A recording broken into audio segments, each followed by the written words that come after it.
Welcome to day 31 of our one-year Bible reading plan.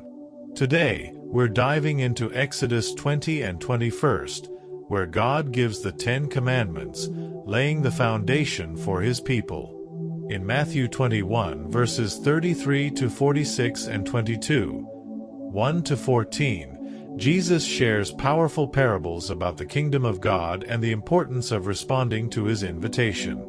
Let's explore these life-changing scriptures together. Exodus chapter 20. And God spoke all these words, I am the Lord your God, who brought you out of Egypt, out of the land of slavery. You shall have no other gods before me. You shall not make for yourself an image in the form of anything in heaven above, or on the earth beneath, or in the waters below. You shall not bow down to them or worship them. For I, the Lord your God, am a jealous God, punishing the children for the sin of the parents to the third and fourth generation of those who hate me, but showing love to 1,000 generations of those who love me and keep my commandments. You shall not misuse the name of the Lord your God, for the Lord will not hold anyone guiltless who misuses His name. Remember the Sabbath day by keeping it holy. 6 days you shall labor and do all your work, but the seventh day is a Sabbath to the Lord your God.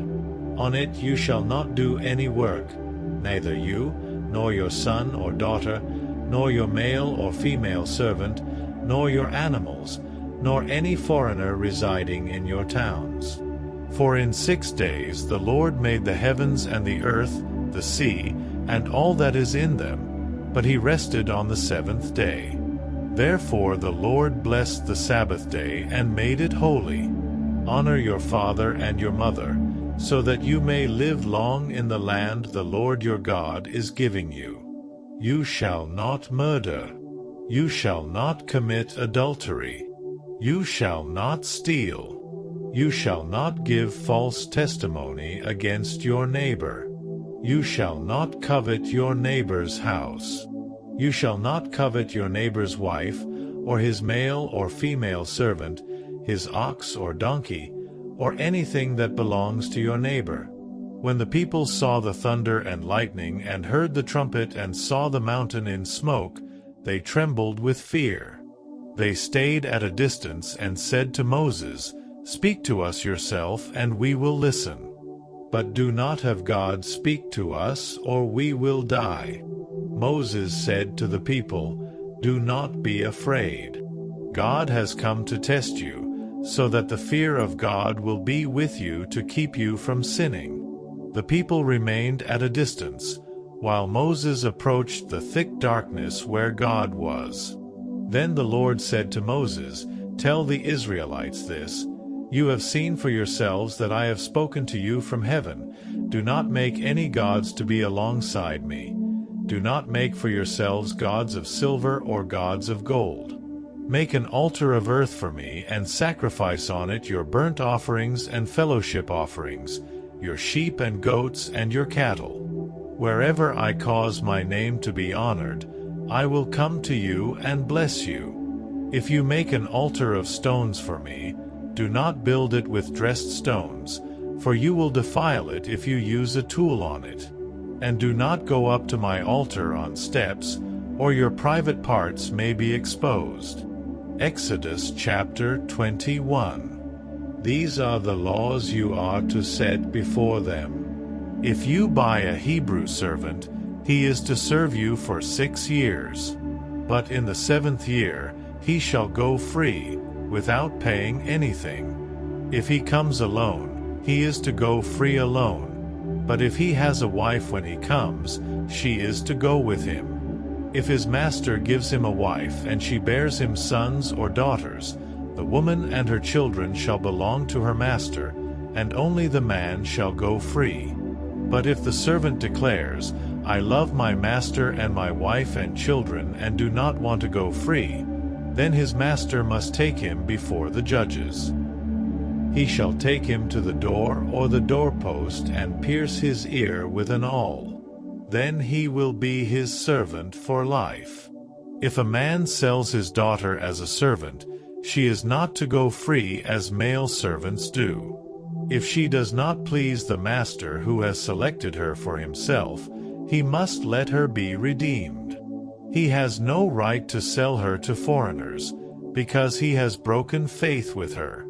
If he selects her for his son, he must grant her the rights of a daughter.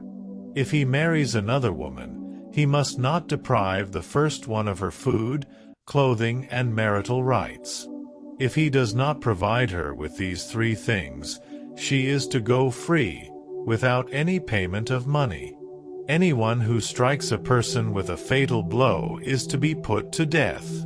However, if it is not done intentionally, but God lets it happen, they are to flee to a place I will designate.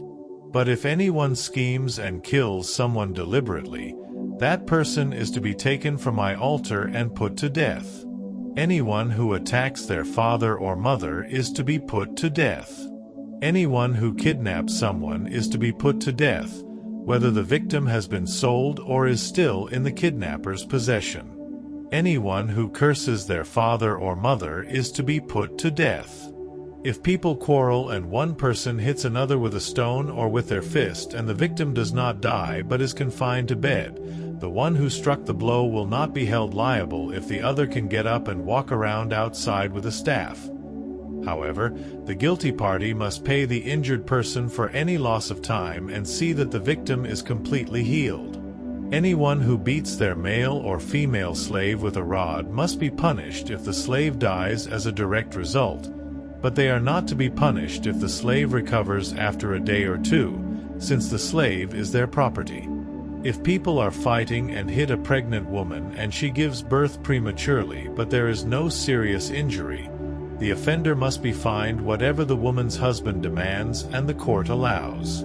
But if there is serious injury, you are to take life for life, eye for eye, tooth for tooth, hand for hand, foot for foot, burn for burn, wound for wound, bruise for bruise. An owner who hits a male or female slave in the eye and destroys it must let the slave go free to compensate for the eye.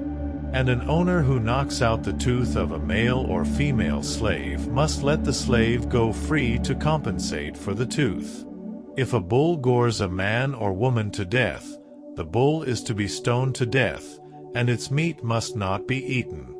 But the owner of the bull will not be held responsible. If, however, the bull has had the habit of goring and the owner has been warned but has not kept it penned up and it kills a man or woman, the bull is to be stoned and its owner also is to be put to death. However, if payment is demanded, the owner may redeem his life by the payment of whatever is demanded. This law also applies if the bull gores a son or daughter. If the bull gores a male or female slave, the owner must pay 30 shekels of silver to the master of the slave, and the bull is to be stoned to death. If anyone uncovers a pit or digs one and fails to cover it and an ox or a donkey falls into it, the one who opened the pit must pay the owner for the loss and take the dead animal in exchange. If anyone's bull injures someone else's bull and it dies, the two parties are to sell the live one and divide both the money and the dead animal equally. However, if it was known that the bull had the habit of goring, yet the owner did not keep it penned up, the owner must pay, animal for animal, and take the dead animal in exchange. Matthew chapter 21, 33-46, 22, 1-14. Listen to another parable. There was a landowner who planted a vineyard. He put a wall around it, dug a winepress in it, and built a watchtower. Then he rented the vineyard to some farmers and moved to another place. When the harvest time approached, he sent his servants to the tenants to collect his fruit. The tenants seized his servants. They beat one, killed another, and stoned a third. Then he sent other servants to them, more than the first time, and the tenants treated them the same way. Last of all, he sent his son to them. "They will respect my son," he said. But when the tenants saw the son, they said to each other, "This is the heir. Come, let's kill him and take his inheritance."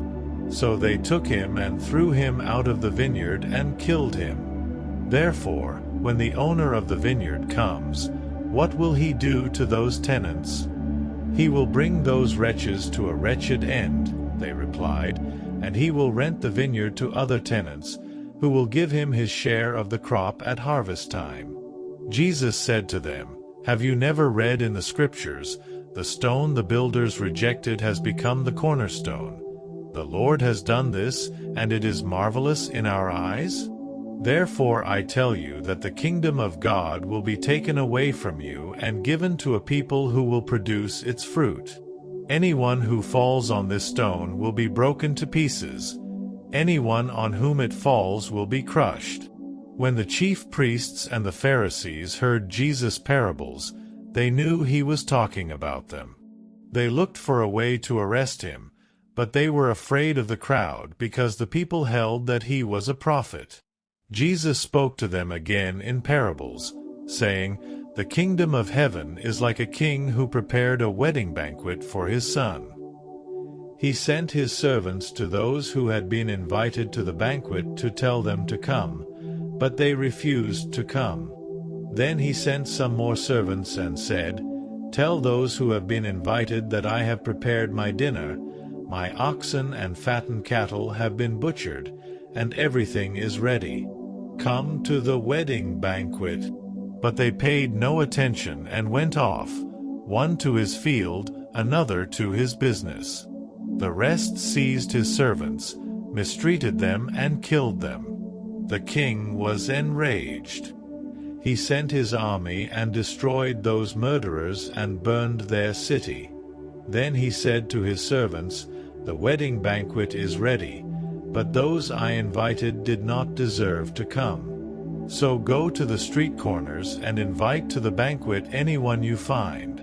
So the servants went out into the streets and gathered all the people they could find, the bad as well as the good, and the wedding hall was filled with guests.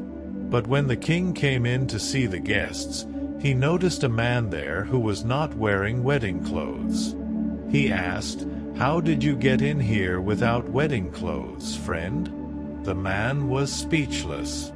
Then the king told the attendants, 'Tie him hand and foot, and throw him outside into the darkness, where there will be weeping and gnashing of teeth. For many are invited, but few are chosen.'" Today's reading reminds us of God's guidance through His commandments and the importance of responding to His call. What spoke to you the most? Share your thoughts in the comments. Let's stay committed to this journey. Like, share, and subscribe so you don't miss tomorrow's reading.